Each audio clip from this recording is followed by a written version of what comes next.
UCLA. They're sitting here at one loss on the season. They look like a Big Ten title contender. And I think that they've kind of maybe outperformed a lot of people's expectations, and they're doing it really quietly, RC. If there's anything that you would add if you're Mick Cronin, what would it be?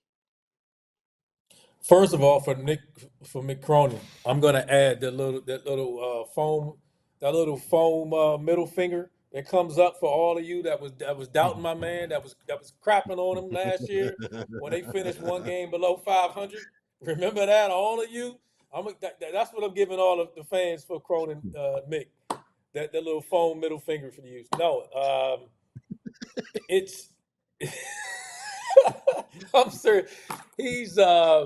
I'm just happy for him, man. I've known him since Larry Davis was a coach of mine that was with him at Cincinnati. So his whole transition over there, it was never like a hire that got not the amount of respect and attention that it deserves. I've always been a big fan of his, and just watching how he's worked, and for them to respond the way they did last year and lose the talent that they've lost as well over the last couple of years. He's had injuries. He's dealt with a lot, but I'm just happy for them in a sense. They just got to keep your hard hat on, man, and keep plugging along. They hadn't gotten anywhere yet. I would just give them a hard hat, keep that mentality, that grind, that physicality that they play with, and keep it going. A little bit more consistent offense. Outside of that, what can you really complain about? Them dudes guard.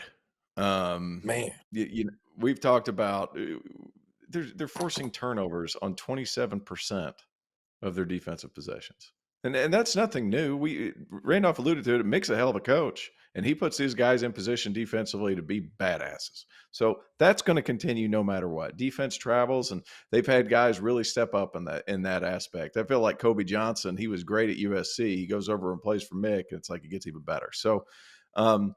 Defensively, they've been great. Offensively, it's just kind of been – it's been good. It hasn't been great. So let me get a little bit more consistent offense. And I don't see them losing a ton of games in the Big Ten. I mean, besides the travel, I think, that's one thing we're going to notice throughout conference play, especially in the Big Ten. We're going to see a lot more games, even though there's so much fewer. You're only getting about 30, 35 games in college. But you're going to see schedule losses where they're on the East Coast, have to fly back. And then there's going to be those situations happen. But outside of that, like just a little bit more, consistent offense. UCLA's tough. Gosh, they're running into a North Carolina team that's desperate for a tournament resume type of win. And they get through this one.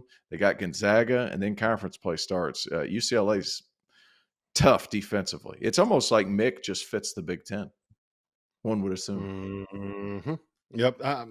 I agree with all of that. And the way that I kind of phrased it was they need one of Sebastian Mack or Dylan Andrews to get back to what they were in the last 6 weeks of last season. Dylan Andrews was the best guard in the Pac-12 for the last 6 weeks of last season. And to get him going at that level again, or Sebastian Mack going at the level that we saw early on last season, one of those two guys needs to take a step forward. Both of them have kind of regressed a little bit offensively. As soon as one of them takes a step forward and kind of puts it all together, I think that they're going to make a leap. That's a really, really good UCLA team that's going to be around for a while. Who would have had maybe UCLA and Oregon playing in the Big Ten tournament championship game this year?